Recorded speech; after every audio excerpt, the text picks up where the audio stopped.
Social media तक UGC के नए नियम 2006 को लेकर बहस तेज हो चुकी है। सरकार इसे समानता की दिशा में बड़ा कदम बता रही है, जबकि कई छात्र खासकर जनरल कैटेगरी से जुड़े लोग इसे पक्षपाती मान रहे हैं।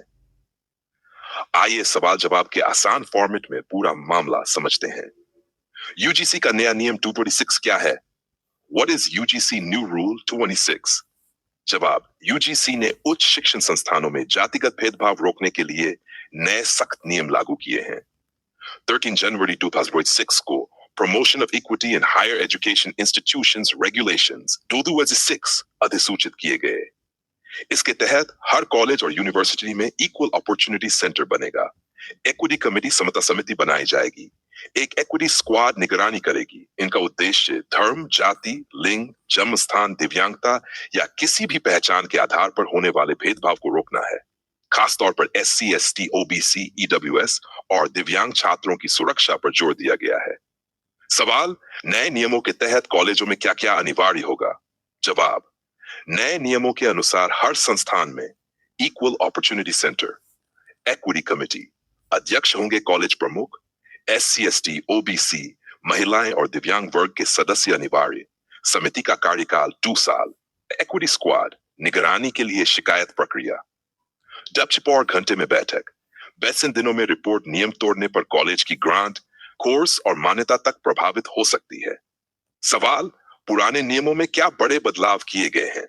जवाब, पहला बदलाव, भेदभाव की स्पष्ट और विस्तृत परिभाषा तय की गई है। पढ़ाई में बाधा डालने वाला कोई भी व्यवहार अब भेदभाव माना जाएगा। दूसरा बदलाव, अब सुरक्षा के दायरे में OBC छात्रों को भी शामिल किया गया है। तीसरा बदलाव, ड्राफ्ट में झूठी शिकायत पर सजा थी, लेकिन फाइनल नियमों से इसे हटा दिया गया है। सवाल, इन नियमों का विरोध क्यों हो रहा है? जवाब, विरोध करने वालों का कहना है कि भेदभाव की परिभाषा एक तरफा है। जनरल कैटेगरी को संभावित आरोपी माना जा रहा है। झूठी शिकायत पर कोई सजा नहीं, 22 घंटे में कार्रवाई से दुरुपयोग संभव। समितियों में जनरल कैटेगरी का प्रतिनिधित्व अनिवार्य नहीं। कॉलेज मेरिट पर फैसले लेने से डरेंगे। सवाल, जनरल कैटेगरी के छात्र नाराज क्यों हैं? जवाब, उन्हें सिस्टम में अपनी आवाज रखने का मंच नहीं मिला। झूठे आरोप लगने का डर बढ़ गया है। जांच समितियों में उनका प्रतिनिधि नहीं। शिकायत झूठी होने पर भी कार्रवाई का खतरा। कैंपस में तनाव और अविश्वास बढ़ने की आशंका। क्या यूजीसी अपने अधिकार क्षेत्र से बाहर जा रहा है? जवाब, विरोधियों का कहना है कि यूजीसी एक्ट 1956 केवल शिक्षा के मानकों तक सीमित है। सामाजिक सजा या भेदभाव से जुड़े कानून बनाना उसके अधिकार में नहीं आता।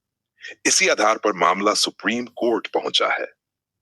सवाल, सुप्रीम कोर्ट में अब तक क्या हुआ है?